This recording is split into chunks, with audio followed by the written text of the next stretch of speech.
Yo, yo, yo. It's Thursday night. This is not reverse polarity.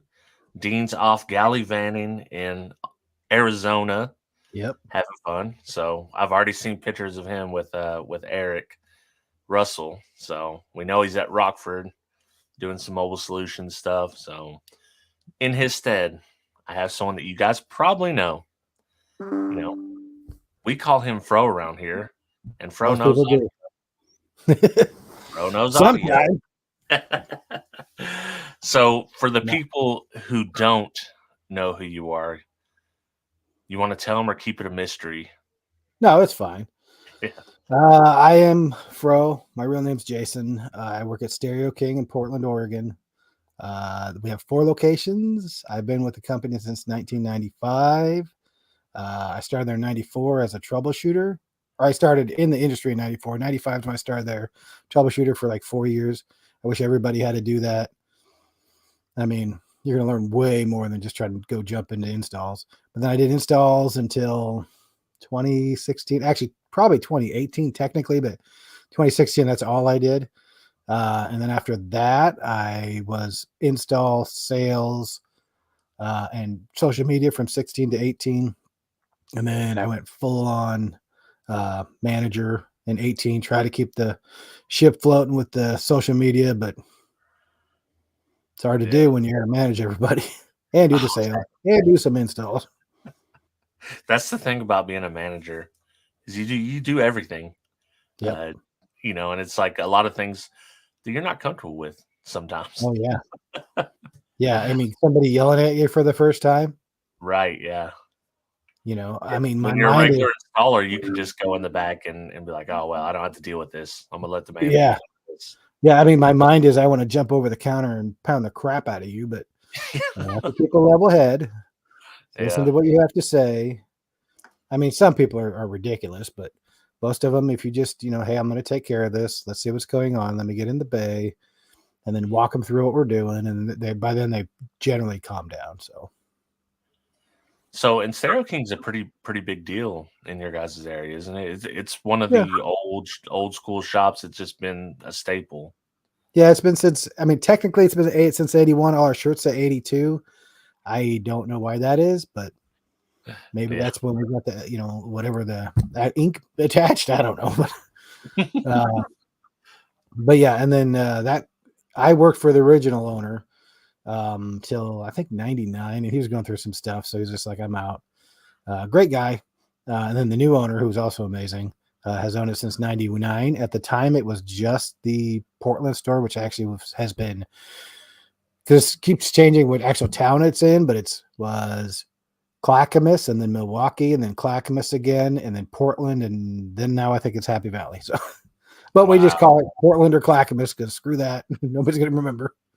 Man, changing owners in 90. Can you imagine that? I remember 99 being the time where it's like everything's in flux. Oh, the DI buyouts happening, like every organization's going down for competition. And yeah. I mean, I honestly was like, oh crap, because he talked about consolidating and stuff. I mean, you're buying a very, pretty expensive company in 99. I'm like, oh crap, am I even gonna have a job? Right. Are we slimming down? What's going on? Because he was talking about, well, maybe because back then we were 9 to 7 every day. We're 9 to 6 now, but and he's like, well, I'm thinking about changing it up so people don't have to work as many hours. And I'm like, okay, what's going on here? Because when I first started in 95, we had 13 installers with not even 13 bays. We had 3 full-time troubleshooters. One of them was a shop foreman, 2 other troubleshooters. And then we had a guy in the week who just worked weekends as a troubleshooter. And by the time he had taken over, it would whittle down to just the shop foreman and me as the troubleshoot side. And then the installers were probably down to 9. So, I was like, oh crap, is the writing on the wall? And he's just like, it actually went completely opposite. So, back then I'm making what, $9, $10 an hour, nothing to write home about. Right. And he's like, nope, I'm paying you $150 a day now. Which I used to not get commission at all. So, because I was constantly like, customer comes in, I fix their problem. They want me to work on their car now and no one else, or custom box, whatever.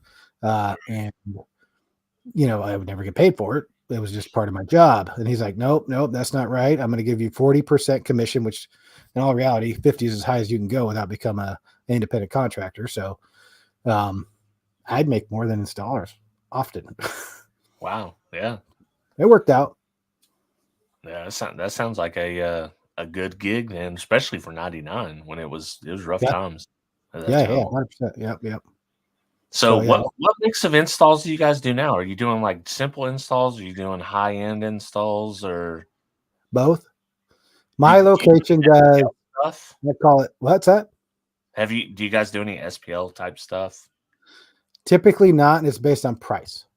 I mean, Right. if you look at our mix of products, other than like Rockford T3 subs, I don't really have anything.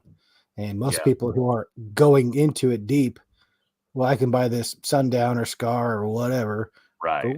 way less money. So, I mean, the people that have, SPL Rockford systems, they're typically sponsored by Rockford. So, they get the product for either next to nothing or it's given to them anyway. We do, if somebody says, hey, I got, 4 18-inch Sundowns. Can you build me a system? And then we got one guy that definitely can do it. His name's Corey T. But the bottom line is, you're 20,000 plus in labor because you're going to be there forever. So, And I he suspect explains that. the people doing SPL installs are probably contractor type people. Do you know of big shops that do SPL builds? I don't know. I don't know. There's none around here. I know Right. Dean knows there's one close to him, and I don't know Right. what he charges. But I mean, most of the guys around here are DIY, Right. and they're a community though. So there's plenty of SPL groups around here, so they will just contact each other. And actually, one of the guys, he may even be on tonight. I haven't seen him yet. His name's Chris and Lingle, and he does a bunch of stuff. But he's built boxes for tons of them. He's done, I mean, not the whole build out. He like works with them kind of thing. Yeah. But he does it almost for fun, so yeah. I've got His rig today. He builds boxes, but he'll also build SPL builds, and he'll do full builds for people. Yeah. So it's kind of the same thing. It's a DIY, and then maybe you got a few guys that specialize in it. Yeah. So Chris's build, he's got, I don't know what mids and highs amps or anything, but he's got 2 DC audio 20Ks on 4, I don't know what level or any of that thing, but DC audio 18s. I heard it today, and it was, I'm just like, yeah. I mean, I didn't take my breath away, but I did have the door open. But yeah, I couldn't see where the shit. And I'm like doing this thing because, and the only reason why is because I got, people in houses right there. I'm like, I don't need a phone call. Otherwise, go ahead and play all you want, Oh, so you guys are doing a mix of basic installs and maybe some sound quality stuff. Oh, for sure. And hot rods. We do, not my store, but our company does a fair bit of hot rods. But yeah, anywhere from your basic deck install to, I've had, what's recently I did, it was about 10K, $10,000. And it was a very premium audio install. So, I mean, whatever you need, we'll do to some extent. I might ship you to a different store to do it, but right. Because some of those hot rod builds are 30,000 plus. I mean, they're huge. So, oh, and I'm sure it's they spent so much on the hot rod that it's that's nothing a to pitch drop in the bucket. Yep. Right. Although I do have a lot of people that are like, "Oh, it's that much," and then they're complaining because they already put $150,000 into their hot rod, and they're going to nickel and dime out on the audio. Well, that's your choice, sir, but your expectations need to meet your budget. Exactly. You want a full system at a deck and 4 price. Right, exactly. Yep. No, that's not how it works. Yeah. And all that stuff custom. Either you're building custom kick panels. A lot of the hot rods, like especially Chevys, they'll do shallow mount speakers or whatever, or get rid of the vents and the kicks, one of the two. Yeah. And then we have the most recent one I could think of was a Camaro, and that one was just over $30,000. But it was Focal Utopia M's, JL amplifiers, JL 13W7s, 2 of them, and it was pretty damn loud and sounded good. Yeah, those 13 guns W7s, man, they're no joke. They cost a little bit of money, but they're no joke. Mm-hmm. Yeah, I mean, it's not an SBL sub in my book. It No, does no. have a lot of output, sure, but it also sounds really good. Not just I just have a lot of output. So Yeah, and W7s that's are the thing. certainly It's kind of, to me, the W7 still to this day is still one of the best subwoofers you can buy. You're going to get output. You're going to get a good sounding sub. yeah, It'll handle quite a bit of power. yep, yeah. So It's I almost want to call it a unicorn subwoofer just yeah, because it plays both sides of the fence so well. So I mean, would I do an SBL build with W7s? No, no, it cost me. That's like paying your mortgage to do that build. exactly. Yeah, yeah, that's not what they're for. They do some. I mean, they've been the same for how many years now? Since Oh 2012. my gosh. Well, I thought, and I don't know how many years ago it was now, but they had a 25th anniversary edition. But it can't be that sub. I mean, they've had to have changed it cosmetically at least Yeah, once, I assume. But yeah, they've had revisions through the years, but overall it's been the same design for a long time. It's like Rockford Fosgate. Their amps, that a lot of this technology they've had since the 90s, yeah, and they just keep adding to it. And to their point, it's like, well, when someone steps past us, then maybe they'll do something else. But yeah, and we bugged them because the T series amps, the Power series, are incredible amplifiers. But man, you guys have been rocking the same one for like 10 years. yeah, And from what I was told, at least, I don't know if this is fact, but is if we build what we want to, no one will be able to afford to buy it. So, or won't fit in the price point they want to hit. right. So, That's if you probably pay true. $1,000 for an amp, they're going to charge you 1,800 or whatever the hell it works out to be. But Just throw DSPs in them. Start there. Same amp with a DSP. I think Rockford should do DSPs again. 360 was, like I said, never my favorite. It's not Yeah, a bad product. It actually does. It's really solid. But man, it sucks ass to use. So, and then you got the DSR-1. Once again, it's not a bad product, but it isn't great. So yeah. at least just come out with a new 360.4. I don't know, whatever the hell you want to call it. Change the They had to software. update it a little bit. See, Sean's got a question here. What's the most common size subwoofer you install? What's the brand you sell the most of? Most common size is going to be 12, and Rockford definitely takes the cake on most commonly sold. Would But be it's like a probably P3 or something like that. P2, P3. Yeah, those P2, two. P3. Yeah, all the time. The P3 is it's a really surprising sub. Yeah, Whenever I did that shootout with one, I didn't expect much out of it, but it's got a little bite to it. for sure. And I mean, if you do like a comparable version, it's going to be more leaning towards SBL than like a JLW3. Right. Nowhere near as musical, but it's also, what is it, $180 less. So, and that's just for a single driver. Yeah. Fuego. I met Fro a few years back, Stereo King and Gresham. Very cool, knowledgeable dude. What Yeah, up, if you El guys got, Fuego? I remember. you remember, Yeah. he Mhm. set the shop on fire, did he? He's known for that. No, no, not at all.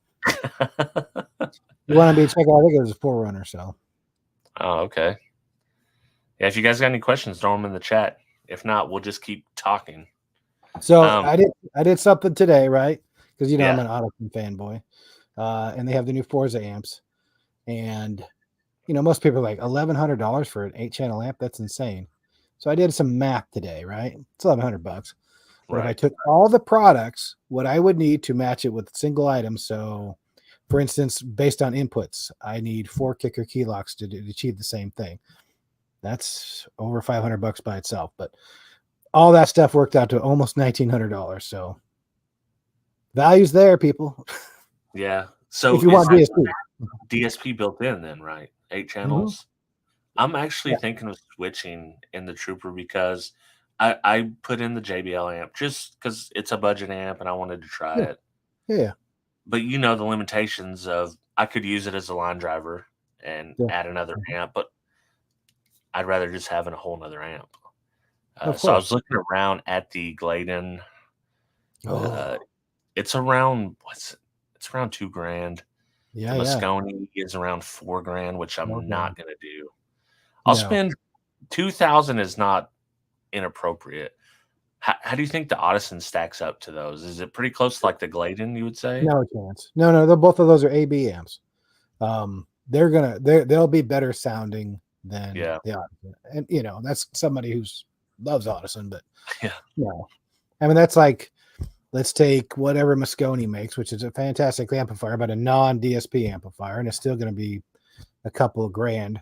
That'd be like saying, hey, you know, let's put it up against the Thesis. No Right. chance in hell, you know. Granted, there's like 5 times the price, but yeah, I mean, apples for apples. No, Glenn and Moscone would probably win. It's also cost more, so Yeah, exactly. Well, see, you know, $1,100 for an 8-channel is not. That sounds like a bargain with a DSP to me. yeah. So that's it's a bargain price. Here's the caveat, because most people are thinking like 100 by 8, and it's not. It's this particular one's 6. They make 2, but it's 65 by 8. Typically, if I set it up, it's going to be actually 6 channels. I'm bridging for the mid-bass drivers. But with that being said, say you needed 8 channels, right? It's got 14 channels of DSP. So I could throw another 4 channel on there that's non-DSP and a sub amp and have DSP for all of it.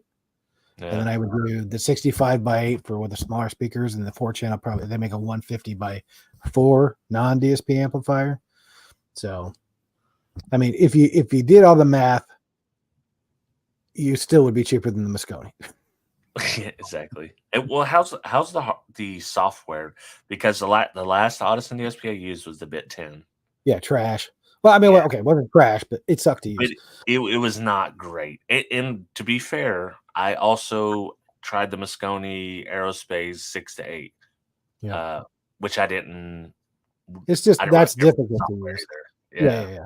I recommend because you can download it. It's called BitDrive. Go to Audison's website. The tutorials are done through Ken Ward, who's a personal friend of mine. He works for Audison of Italy. And then play with it. I love it. I think it's way more intuitive. There are a few things I do like, because obviously we do a lot of JL too. The input setup, I prefer Audison in the very first part, and then I switched to JL because the input mixing on JLs is the easiest thing on the planet. And then right back to that, I'm Audison again. The advantage to like a bit drive though is the RTA is built in. I don't have to have 2 screens. I don't have to switch between screens. I don't have to use, Room EQ Wizard. I don't have to use any of that crap because it's all there.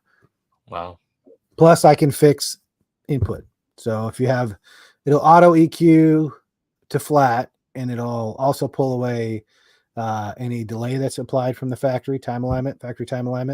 And then you just go into the input mixer, and you'll see if I have an all-pass filter, you fix it, and you're done. It's fast. So, I mean, obviously, if you have enough practice. But. Right, exactly. Yeah, I'll definitely have to look into them because I want to change, but you know how it is when you're thinking about, well, what am I going to get? Yeah, 100%. I always factor in like, okay, what do I think people want to see as well? Of course, being on YouTube, it's like get what I want, but also what people want to see. Sometimes I don't know. You have a demographic, so yeah, you have a target demographic, and if you, I hate to say it, Audison, their name isn't Moscone. Their name isn't Gladen. Gladen's really very minimally known, but I mean, more people hear about Hertz than Audison, and Audison's definitely the superior product. So, right. Why? I don't know. I mean, this is looking from the industry side too. People talk about obviously Helix. I mean, Helix is definitely like top dog right now for everybody. Right.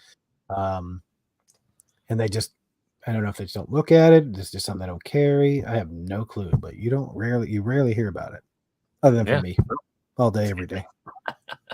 They're just selling them overseas, man. I assume that's what's happening. They're probably huge overseas, and it's like they're like, well, we'll be in the U.S., but we're not too worried about it. There's a guy I cannot remember the name of his channel. Saved my life, but he's UK based, or not UK, Europe based. Yeah, and half the stuff he talks about, I'm like, what the hell is that stuff? I never even heard of it. Heard of it, yeah. Dude, I would love to go see the Philippines or something where they have a huge high quality SQ scene. Yeah. And just kind of check out what they're doing. Right. Yeah, I mean Japan would be. Well, I just want to go to Japan Yeah. anyway, but don't do it in Jamaica. I've been there. They strap like tens with horns next to them to the roof of their car and drive around playing it. So it's like another Brazil or something. Yeah, pretty much. Yeah, yeah. Yeah. That's funny. Let's see here. In your opinion, what's the best SQ 6.5 that they sell for someone on a budget? A budget. Well, first of all, what do you consider a budget? Because I mean, if you're just going to go, well, I'm just going to say under $300, which is very budget in my book. I'd probably go with the newer Kenwood XR 1701Ps. They're a hard dome tweeter, but they actually sound really good. After that, it's you got to go up. So it all depends on the budget, unfortunately. Yeah. And I think Kenwood's overlooked in SQ. I think that for their budget, if you're looking for budget SQ, Kenwood's got some nice prodigies. XR, I had the 6.5s. It was the HR 1703s, I think. Yeah. Mm-hmm. Yeah, that was a really nice set. Yeah. And the tweeters are similar, not exact, but close. Right. Well, in the mid-range, I think, because I wanted to use them with the passive just to see. And the mid-range, man, I swear it crossed over at like 7K or something. I can't remember exactly, but it played up very high. Yeah. Much higher than I'm used to. Yeah. And they were super efficient. Yeah. Insanely efficient, like 40 watts. Let's see, in a truck setup, what's your go-to subwoofer if a sealed setup is the only option? Well, depends on the truck. Once again, is it a 4-door put under a seat? It used to always be JL10 TW3s all day, every day. Still an amazing driver. But if you want to step up your game a little bit, get the new Audison MPS 10s. Don't go 12s. You don't have the airspace. I don't care what base says. They're definitely they're like $50 more a sub, I think. Not insanely more, but they sound a lot more like a full subwoofer to me than any other shallow mount driver I've ever heard. Well, that's impressive because 10Ws or TWJLs are pretty impressive for a shallow sub. They're very impressive. I mean, they really are. It's just, there's a depth to a full size driver that a shallow never seems to hit, and the Hertz do. Wow. Have you heard the Tony Diamore E-Series amps? Thinking about using them in my son's first build. If I did, and I don't know what he had in it, was a Master Tech this year, earlier this year, but they would have been in a side-by-side, and I honestly don't know what amps he ran on that thing. Yeah, I've heard several at finals, World Finals last year and the year before. It's hard to tell because at World Finals, everyone is so tuned up that it's hard to tell by the equipment that they're running what it sounds like, because it all sounds good. It all sounds good. And is it their tuning? Is it their install? Is it the amps itself? But I've heard several very good sounding systems with those in them. Yeah. Yeah. And it's got to be both. One of the new things I've been doing, people come in and say, I want it to be louder. I want can I buy new speakers? Well, that's not going to make it louder. So no. But I just do a 5-channel DSP amp, and I'll do active front stage and a sub. Always got to add a sub, and everybody's just been floored by it. I'm like, well, you're going to be back to buy speakers because these aren't going to last forever. But man, oh man, does it make a huge difference just by EQing it all?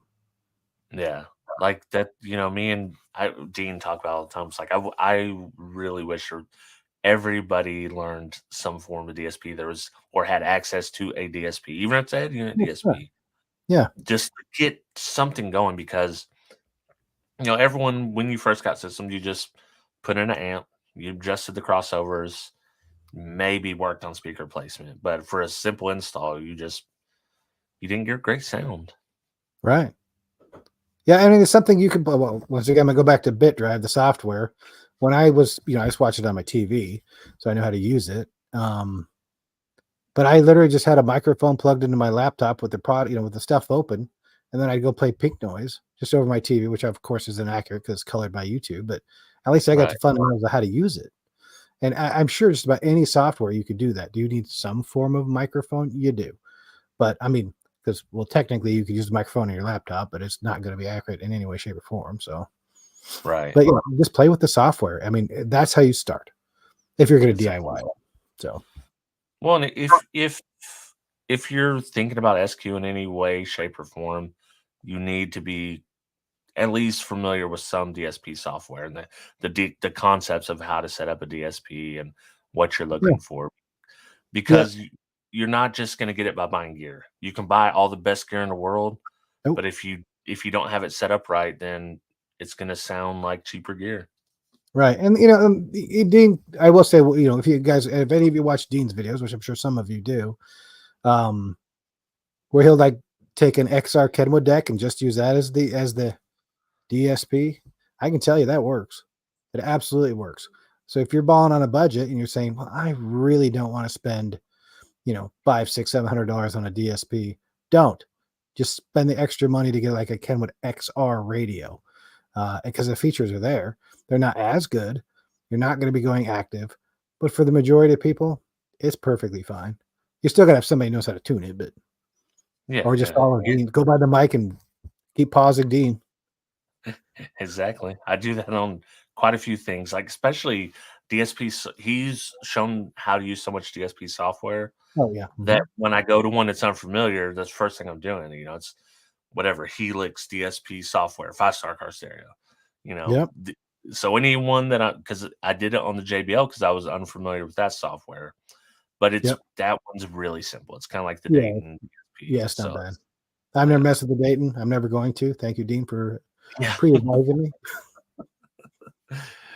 It's simple, but I will say I didn't. The main problem with the Dayton DSP is you can feed it 5 volts in, you're getting 2 volts out. Yeah, well, winner chicken dinner. Yay! Hope you bought some sound digital amps to go with it. They don't care. They only want 2 volts. Exactly. They don't want it. Yeah, but the main problem I have with that is when I plug the controller in, it introduced noise, like audible noise at every volume. It's like, dude, what? And I thought it was just I had a faulty one, so I sent it back on another one, same thing. Then I started getting the forums. People were like, hey, this controller is introducing noise for whatever reason. Right. So your options are A, don't use the controller, or B, throw in the trash. Yeah. Or go buy it, whatever, if you haven't bought one. Let's see. Hey, Fro, in your opinion, what would be a better setup for SQ streaming on a Helix DSP, the HEC card or the Audison Beacon? I'm assuming the HEC card's a direct, so I don't carry Helix. So I got, probably direct, as long as it's, not that I give two shits about high res, but as long as it's a high res card, because Beacon's high res. But a direct is always going to be best. Beacon's a great product. We use it all the time. Like once again with Hot Rod, 9 times out of 10, there's no radio going in it. It's a Beacon. So, but if it's a direct plug-in high res Bluetooth player, get the Helix. There you go. So T. Corley says a budget's under 200, so you're going to have a hard time finding an SQ set. Absolutely. Yeah. I mean, I can get you into a set. You can get into Kenwood's budget line stuff for like 150, but it's never going to be considered SQ. Yeah. Yeah, you could buy a couple 6.5s with no tweeters, no nothing. If you wanted to go to Matasound speaker store and pick up some, I'm trying to think which ones would be in that price range. I don't think those Satori ones are in that price range. You could probably. I hate to say it. Of all the products we carry, that is a set of components. There's Kenwood. Oh crap! What a 710 PS or something? KFC P710 P. I don't know, some crap like that. Just look up Kenwood KFC 710 and it'll come up. Are they SQ? No, it's just a very affordable set of components. The other one is Hertz D-Cheese. They're exactly at $200. But I wouldn't consider them SQ. I mean, it's a good product, but it's not a high-end SQ product by any means. Don't go to a competition with it. Yeah, I had the D cheese, the fours that I just wanted to play with in the Troopers rear fill, and I Yep. actually really hated those. But Yeah. Was a plastic tweeter, right, but that's the component. That's the coax. The component comes with a soft dome. with a soft dome. That being Mhm. said, I upgraded to the Hertz Cento. I'm doing all these because there's Hertz. Uh, I don't know what their Efficiency. components are. The efficiency on those Hertz are Yeah. ridiculous. Yeah. So running them as rear fill off the 25 watts from the JBL, I mean, I literally have them at like -6 at this point. Yeah. But the Centos, I like those, or They're whatever they definitely call. Yeah, they yeah. they they were, maybe $50 more, but definitely worth the Mhm. extra. Yeah, I think it's actually pronounced ciento, but I'm not Yeah. Italian. So. Fro, I've got two Audison Voce AV12s I want to put under the back seat of an F-150. Is it a waste of time to downfire those? Depends what you're looking for. I would say acoustically, they're going to be far better off not firing down. If you're looking for more output, then yes, down firing is going to gain you roughly 3 dB. Um, but if you don't have the airspace, please don't do it. Like I said earlier, trucks, I always go with 10s. Yeah. Let's see. Fro, what do you say? Are you down with team no rear fill? Uh, as long as I get to pick all the product, absolutely. Yeah. If it's based on somebody else's budget, probably not. And the only reason why is because I need the volume, I need the effect for them. For me, I have I have a Audison Forza, APF Audison Prima Forza 8.9 bits. The only app I run. I have active front focal blacks, which I want to change to Audison's or possibly a different focal, and a single 10. There is no rear fill. If I'm in the car and that's me and it's just me, sorry, who sits in the back seat. I don't care. It's for me. Exactly. And I think I would say most SQ purists are no rear fill, although I personally like rear fill. And Mhm. I see it at competition coming showing back up. So I don't know if there's people kind of mixed on it. Some people, the purists, say no. There's a And lot of benefit to actually doing rear fill. I mean, granted, I'm just too old school, so um, but you have to know how to delay them. They can't be a presence. They can only okay, let me rephrase. They can't be they can be a presence in the install, but if I can actually hear the speaker, like I know it's playing, nope, we're out. So typically you're going to go 69 dB down and 69 dB of milliseconds of delay. That usually works. But you're always going to play with it, all of it, because you never, every car's the distance is different or whatever. So the delay effect's a little bit different. Um, yeah, I mean, if the guy said, I just want pure sound, cool. I don't stand backwards at a concert. Let's do front stage and stuff. there you go. Let's see here. Here we go. Have you heard the new R series Alpine speakers yet? Looks like they went for some kind of carbon dome tweeter to a magnesium dome. Curious in the sound difference between models. I have heard them because they came out with a 3-way set. We don't carry them, but the Alpine truck has stopped by. Uh, Holy crap, that thing images. Man, those subs did not sound good though. Way too much sub, but obviously they're trying to show off. But they sounded, I mean, they're really good sound set in 3-ways. Granted, this is a very specific image tweeter, image mid bass driver scenario. So, but yeah, I mean, would I buy them or would I suggest somebody to buy them? Absolutely. Yeah. I mean, they were definitely superior to the older ones in my book. Yeah, and they've got all the new status stuff that looks pretty cool. You better have the money. Yeah, exactly. Special guest sub in for Dean tonight. Sup, Fro? What up, Baba? How you doing, brother? Yeah. I gotta get a hold of you, Baba. You did something on Facebook where you had this, I think it was you. It was like a layout diagram, and it was like a truck, and then here's where every speaker goes. I need that software, brother. Baba. Under seat box or rear cab wall style. But before you answer this, know that whatever you say, Baba's going to do the opposite and then come back and ask you again later. All right. Well, what I recommend is cut holes in the floor in the front. Put the subs there. Rear cab wall style. I mean, Baba, you how many trucks you got to choose from to do that? 2? That you can either choose one of those. I don't think it really matters, man. I mean, to be honest with you. Yeah. Because technically, like I said, down firing typically gives you about 3 dB. Up firing is more musical, but you lose some bass. And rear wall, the only one I can think I've ever done is like, what is it, 05 4-door Chevys. There's a little bit of room. JL makes a stealth box, which does okay. But it's because I've broken up under the seat with a massive amount of brackets. You can build a box, but it's a pain in the ass. But that's the only one I can think of. I mean, that I have both options. So yeah, I don't think it really matters. Obviously, if it's a single cab, I'd probably put it on the back wall, to be honest.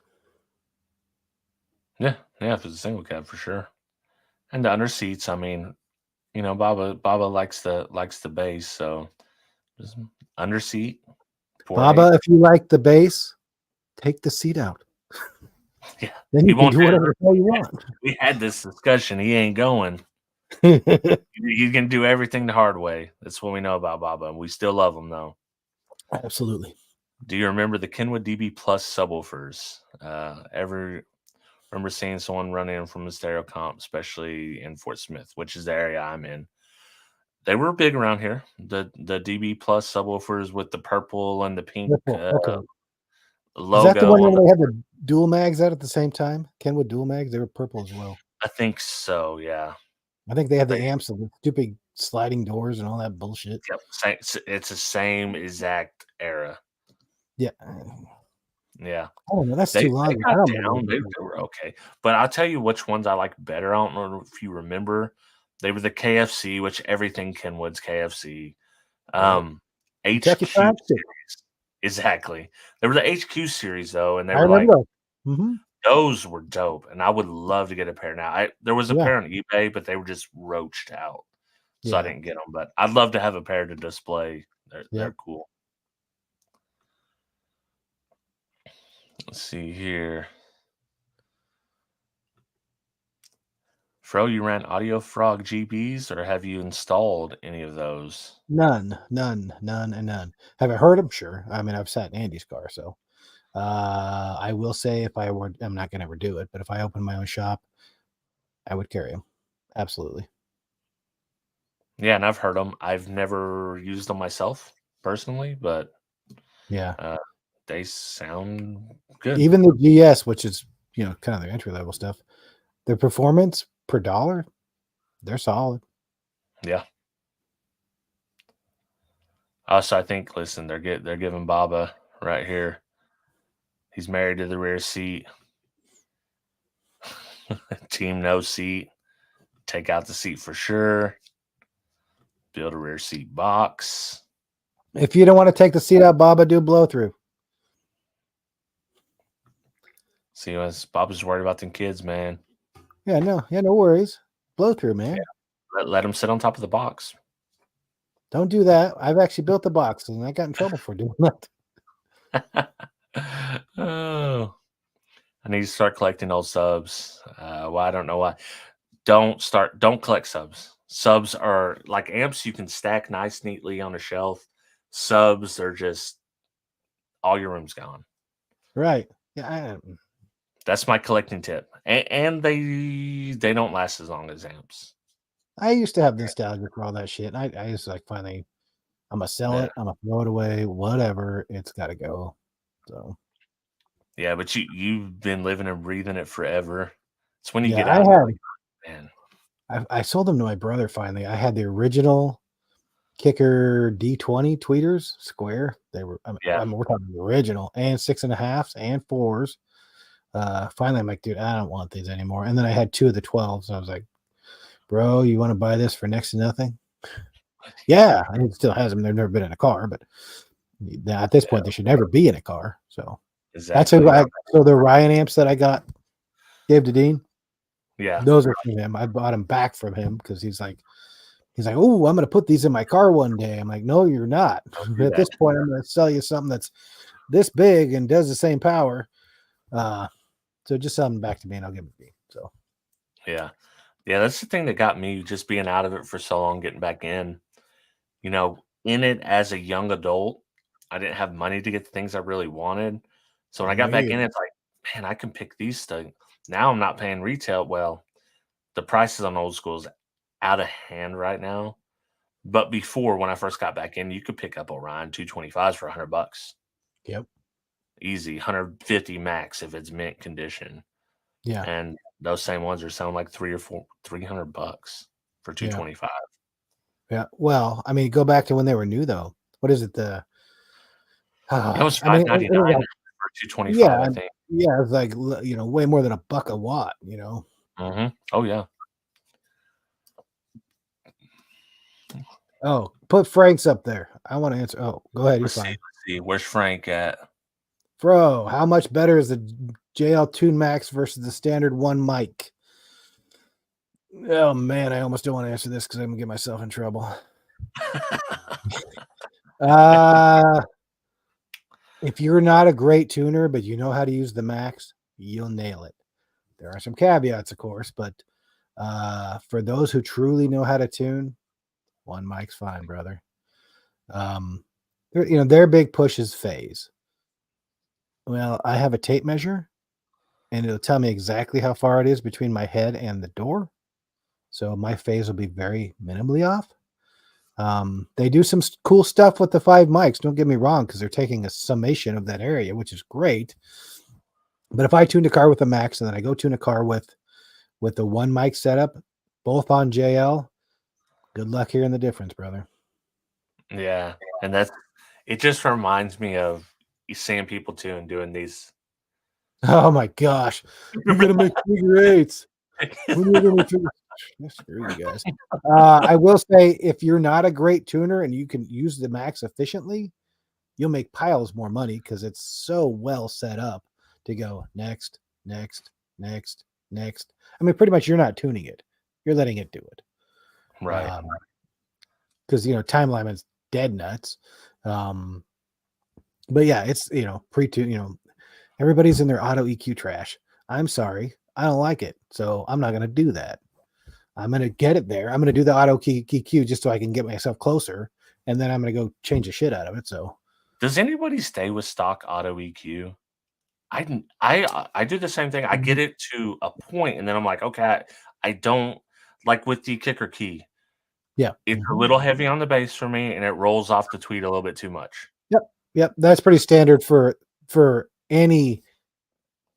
For the human being that enjoys music and isn't there to go to SQ competition, they're all tuning like an SQ competition. Now, all those kicker, JL, I don't give a shit who. That's what they're doing.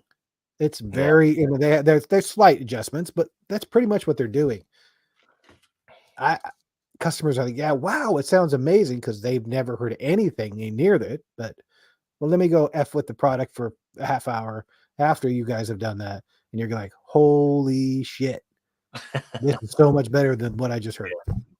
And I think when people, they get amazed just to hear something that's time aligned, because if they've never been in a system that's time aligned. I had this happen to me at the SPL show I went to with James Childers here in Oklahoma, Shawnee. They were like, whoa, like it sounds, it doesn't sound like one speaker's playing louder than the other. Right. As far as, the front. And I was like, well, it's not perfect, but if you ever hear a pin perfect tune, you can almost look at a speaker and not tell the difference from when you're looking at another speaker. Yeah. I mean, so, and when I first started tuning, it was very much like this. Obviously anybody can pull a tape measure and figure that out. But a cue I pick up from Dean, which he doesn't use as far as I know, other than with Kenwood radios, play the polarity pop test when you're DSPing. When you're all done EQing it, you've already set your time limit, get in the damn car, have a seat. If you're active, just turn on your tweeters, pop, pop, pop. You're going to be turning down the left one. When it pops in the middle, great, stop, switch to your mids, do the same damn thing.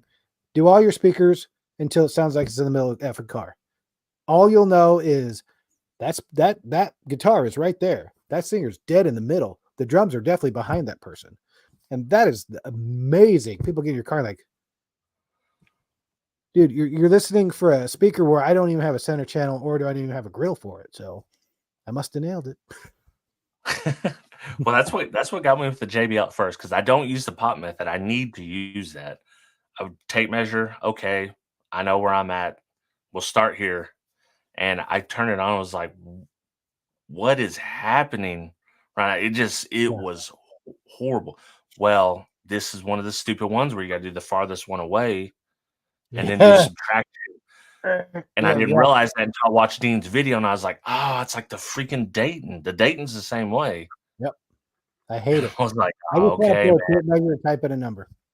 exactly. And once you know what you're doing, but like if say I assume this JBL is targeted at budget buyers, being a 8-channel DSP with 25-watt amp for $450. Yeah. So if you don't know that part, you're gonna make it sound really bad when you do that. Yeah, absolutely. Yeah, this can be a wreck. I will say with my method, it's absolutely just a 1C tune. If you adjust those levels down, the person in the patch sheet's going to say, this sounds terrible. Everything's come from the right side. So that's not what you want. Don't do what I just said. Yeah, exactly. I'll tell you who's hard to tune for is my wife, who is essentially deaf in her left ear. Yep. So I'm like, hey, I don't know. Everything sounds like it's coming from the right. Yeah. Because that's the ear she can hear out of. So I just have to do it for myself. And then like, okay, this is where. Do you have the kicker key in there? In the old car, here's the thing. The new car is the Mercedes A220. Oh. And that is, it's center driver's front, straight in front of the driver, not centered. Centered in front of the driver, centered in front of the passenger. Yeah, it's up mixed. Yeah. Which I don't know if I like. I don't know how much I like it that much. I may change it. I don't know yet. I mean, when I very first started really focusing on anything SQ, which was, I don't know, 18 years ago or whatever, that's where I wanted it, right in front of my face. Like, I'm sitting, I got the best seat in the house. But once you sit on the passenger side once, you're like, oh, yeah, that's bad. So, the advantage to, like, if you do, so like with the Kenwood decks, and I really wish more DSP companies would do this. I can, the EQ doesn't change. I have left side. Cool, that's me. I didn't change that at all, but it sounds better for everybody. Right. And technically you could probably go do it on every tune, but hot damn, you'd be there forever. Yeah. Yeah, that would be a lot. Let's see here. What's another good one? Is Baba getting attacked? Yeah. They're all in them. They're all in. So if they can rewrite Rue and make it more user friendly, you think they'd have a shot at surpassing JL? Probably. I don't like Rue. I don't like Rue either. But that's not just it, though. I mean, the advantage to the Tune Max is that it has a 5 mic array. You already have it. It's the whole kit. You still have to go buy all that crap yourself, and then you got to make a mount for everything. So, I mean, now you're doing the figure eights again. Exactly. Yeah. But I've heard some really good max tune cars, and I've heard them, in the stages like, hey, this is before the tune, this is the max tune, and this is my adjustments to the max tune. Right. So they're pretty. And they tell you, like, if you actually watch any of their videos, they tell you this is your baseline. You still need to go EQ it, even though that's already been done.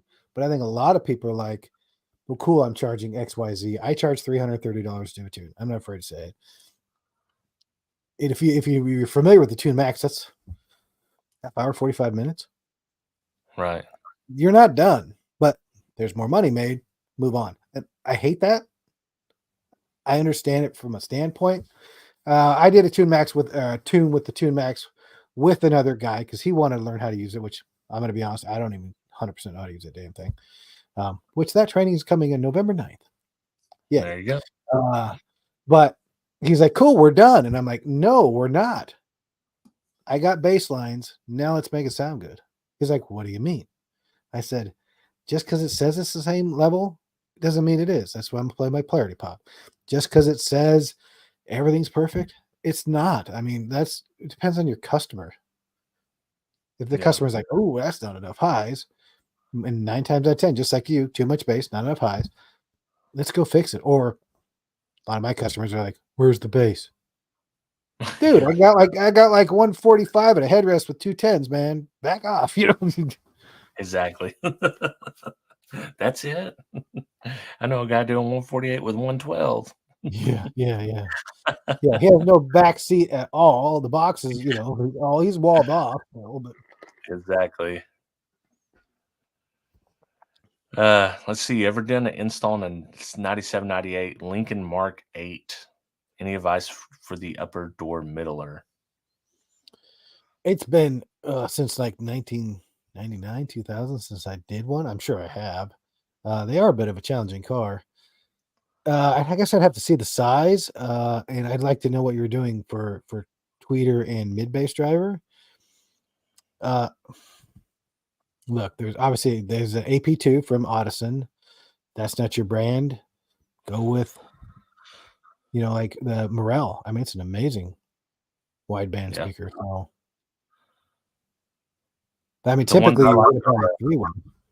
Yeah, I like the Audible Physics, but like the NZs are going to cost you like $600 for a set of twos. So I think it's 220 maybe for the Audisons. I have no idea how much the Morels cost. But I mean, if you're on a budget, typically, they're like $60 for the pair. I haven't used those. For the kicker, I can't remember the model number. They have 2-inch. No, don't buy them. If you're gonna do that, I'm not gonna say anything else. But I don't have to be sponsored like Dean, so he can't. He has to keep his mouth shut. But and I have nothing against Kicker. Kicker, if you're listening, I love you guys. Right. I don't love that speaker. No, get the Kenwood X ones. They're 2.75. I've heard the same on that one. Yeah. Fuego says the Baba bass saga only grows with time, for sure. Sounds like a whole show based on Baba and his bass. It is. It is. Matter of fact, it literally is a show. We do a Patreon stream with just the Patreon crew for my channel, and we usually just roast Baba for an hour. Oh, geez. But he's got big shoulders. He got big shoulders, and he's in on it, so he punches back too. I got your back, Baba. Yeah. Unless you say something stupid, then I don't got your back anymore. Okay. Yeah. Oh, man. Is Bobby here? I see Uncle. Oh, yeah. Hi, Bobby.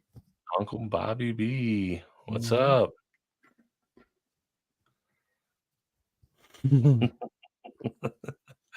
Oh, man.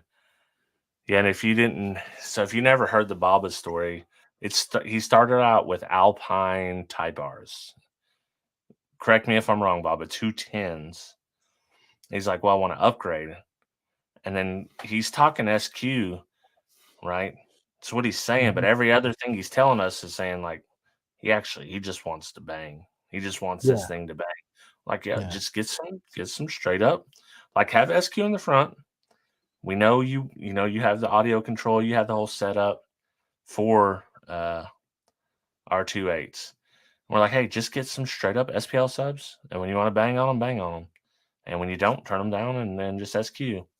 Yeah. So he took the median step. I can't remember what he went to next, but there was 3 or 4 different iterations, and guess what speakers he ended up with? Please don't say Scar.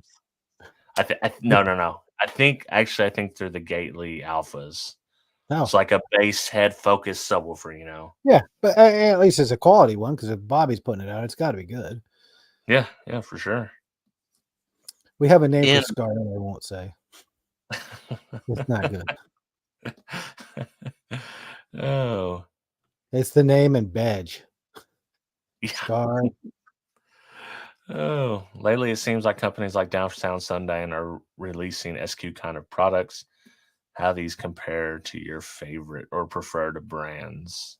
Couldn't tell you. I don't know anything about Sundown other than what people put in, which are always their SBL subs. I know I have had a few people who shopped me, and they wanted to do. Well, one guy wanted to do 4.8s. I think it was a Dodge Ram or something, and he's like, Yeah. "Well, I really wanted to sound good," and he went out and bought Sundowns, and he's like, "It doesn't sound good. It's loud, but it doesn't sound good." So I said, "Buy 4JLW 3.8s," and he's like, "It sounds a ton better. It's nowhere near as loud, but it sounds better." So I mean, are they pushing SQ? I'm sure they can. They've got big enough now that they have the potential to do it. And I don't know enough about the companies to know if they're, hey, China, I want that subwoofer, put my name on it. Right. And I think most Sundowns are, I wouldn't call them SQ. Well, so I haven't never messed with big bass. Nothing Yeah. over the SA with Sundown, but I've played with every SA down, and they, for what they are, they sound good. Yeah. But those aren't the subs that people are using for SQ. They're using like the Nightshade series, which is a straight up SPL sub. Right.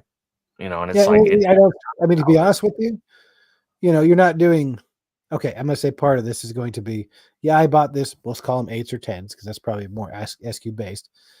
Then you picked them up and they say they take, I don't know what the hell they say. What do they say? 3,000 watts or some crap. right. If you're throwing 3,000 watts at them, you're straight going for SPL. If I'm throwing 1,000 watts at them, I can get way more SQ. As long as I'm not trying to push in distortion, I got more accuracy. Right. They're I very mean, that's moving. like the L7X. I think it sounds good for what it is, but that being said, it's an SPL sub. Yep. You can daily it, and I said that in my video. You can daily it, but if you're doing an SQ build with these, maybe somebody could do it. I definitely can't. But Yeah. I see maybe at some point someone might do something, but it's not gonna be in the stock box. They're gonna be using a different box, and I would assume they just use a different kicker sub if that was Yeah. the goal. In my opinion, of all the subs I think I've probably ever heard, and I might have forgot some, the one that kind of does the best of the both worlds is we don't carry them, the Image Dynamics ID Max. That sub is phenomenal. I mean, it was a sealed enclosure, but hyper accurate, and the output was absolutely incredible for what it was. So Right. yeah, I Yeah, mean, the it's ID one of Max the best in the world. What's that? the ID Max are great. I've Yeah, had incredible. several of those. Those are some Yeah. of those along with W7. Mhm. I start to drift into ones that I like the original W6s. Those are Yep. nowhere near SPL subs, No. but they sound very, very good. Yeah, So but there's a lot. I mean, like, I hate to say it, and this sounds stupid, and because I'm not a fan of Boss. No offense, Boss. You take a Boss cheap ass sub because it's paper. You put in the right enclosure with just the right amount of power. They're probably going to be more accurate than even like a Dub 6, the new Dub 6. Why? Because they don't have to move much. They're not going to produce a ton of output, but accuracy, they weigh nothing. So it's super efficient. Would I put them in my car? Nope. yeah, exactly. Let's see. So Baba started with two 12 comp RTs, then Yeah. onto the comp R as it could fit in the same down firing box, then do four type or R2 8s in a forward firing Fox box, then Gately's last, which Hmm. is you got the Gately's in a Fox box, which we'll just let that one go, Baba. You're wrong for that. Yeah, but do they make a box for does Gately make a box for his rig? Probably I not. think it does. It's definitely not cheap, Oh yeah. and Baba already had the box, so I can't say that I Uh, blame him, but I'm yeah, still no, gonna give maybe. him crap. Hmm. Oh man. Started from the bottom, now we're here.